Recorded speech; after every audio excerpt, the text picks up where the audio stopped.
Thank you very much for the opportunity to speak to you all today. My presentation is short, lots of photographs. I know we're getting close to coffee, so I won't dwell on anything too long. But I've picked out a few topics that I think are relevant, and maybe if I haven't hit on anything, if there's any questions at the end, we'll pick up on them. So there's a few rules about holding events in the outdoors. There's also a few more about working with animals and children. Probably best to move on from that today. But the first rule is getting outdoors is the best thing that you can do, and certainly the whole purpose of having our Wild Child Day is trying to move children away from blue screens into the great outdoors, to have that connection with our wildlife, our landscapes, and just to enjoy their time in the outdoors. When planning for an event, it's worth doing some preparation. We have a range of fabulous landscapes, wildlife, fauna and flora. Some of them will be available to you for Natural Heritage Week in August. Some of them, like our beautiful bluebells that are out at the moment, will be well finished. So it's worth doing your preparation. If you're not sure about what you have in your area, it's worth trying to make contact with those that are and connecting with them, and they'll inform you. So, as I say, things like bluebells, the dawn chorus, which is happening soon, are brilliant for this time of year, but later they won't be available to you.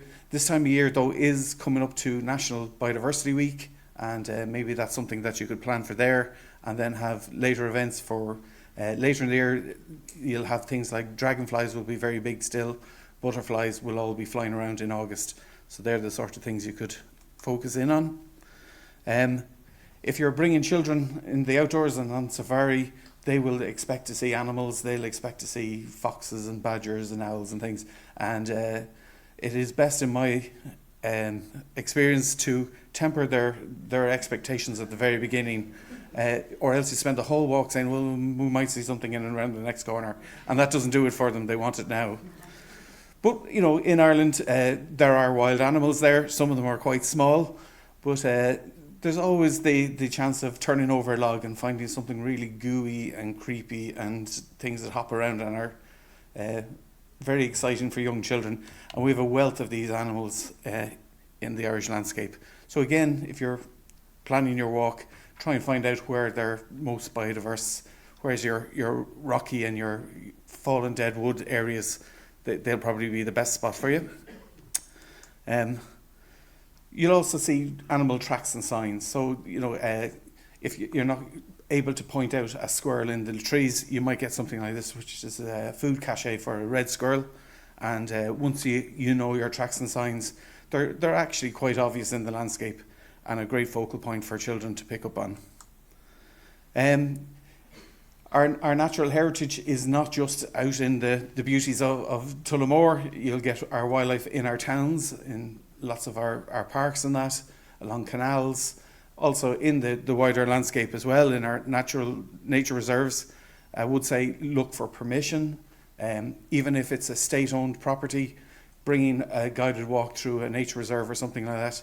If it's National Parks and Wildlife Service or the OPW, whoever, they like to know that this is happening in their site and they can plan and manage for that.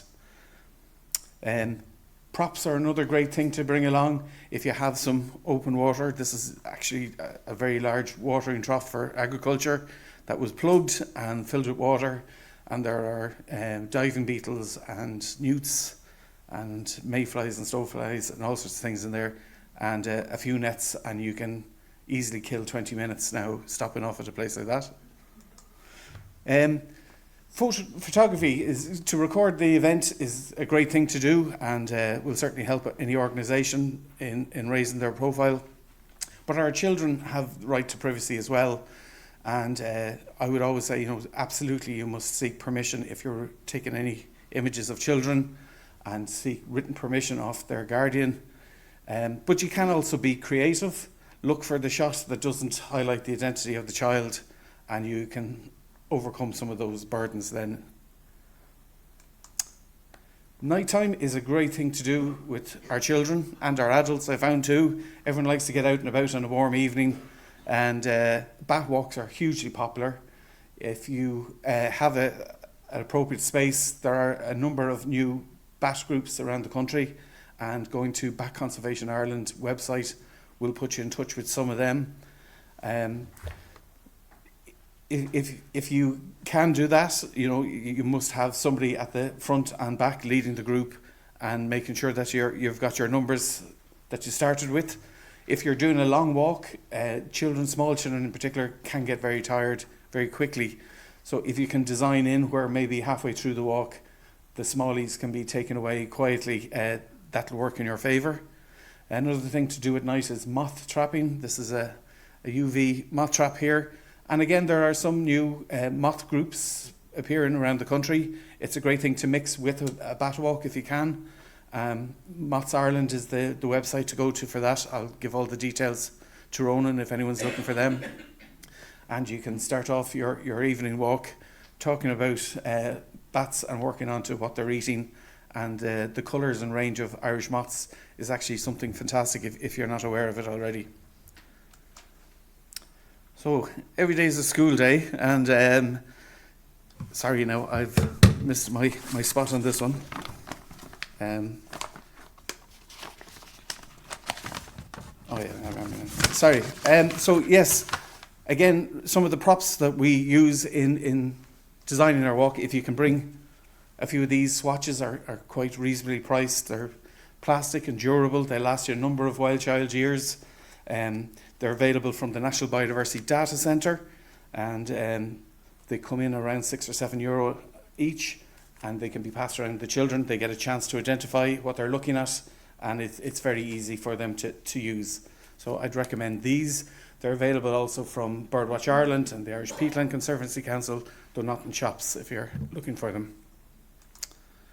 If you're looking for help too, you could go to the Heritage Council's Heritage in School scheme. That website highlights some wildlife specialists that are available to schools for that programme, and some of them are available during National Heritage Week when the schools are out, though I'd imagine you'd want to get in early to book them for an event for National Heritage Week. They're not all natural heritage either. They'll have specialists there for built and cultural heritage, which is also a great thing to bring kids out for.